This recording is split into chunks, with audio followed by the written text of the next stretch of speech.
Napul sa CCTV ang lalaking animoy nasa ukay-ukay at nagnakaw sa sampayan ng iba. Habang sa Quezon, sapul din sa video minor de edad na tumangay ng bag sa restaurant. Nasa frontline balitang yan si Gio Robles.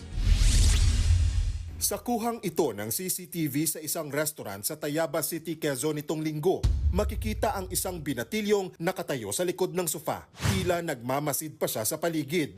Ilang saglit pa, kinuha niya ang bag sa sofa saka umalis. Ang dala niyang bag, pag-aari pala ng isang customer sa kainan.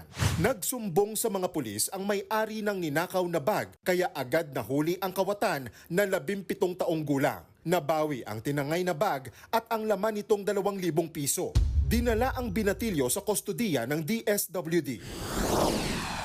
Sa isa pang kuha ng CCTV sa La Trinidad, Benguet noong Biyernes, makikita ang isang lalaking naglalakad sa eskinita. Pumunta ito sa sulok. Pinasok niya ang bakuran ng paupahang bahay. Sa isa pang kuha ng CCTV, makikitang lumapit ang lalaki sa mga nakasampay na damit. Tinangay niya ang 4 na pantalon sa kasumibat.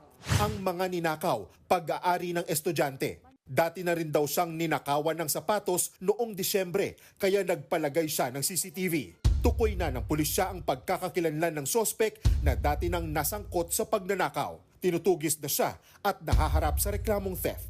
Nagbabalita mula sa Frontline, Gio Robles, News 5. Mga kapatid, Jiggy Manikad po, iba na ang may alam at may pakialam sa panahon ngayon. Para sa konkreto, kumpleto at komprehensibong balitaan sa Frontline, mag-follow at mag-subscribe sa social media pages ng News 5.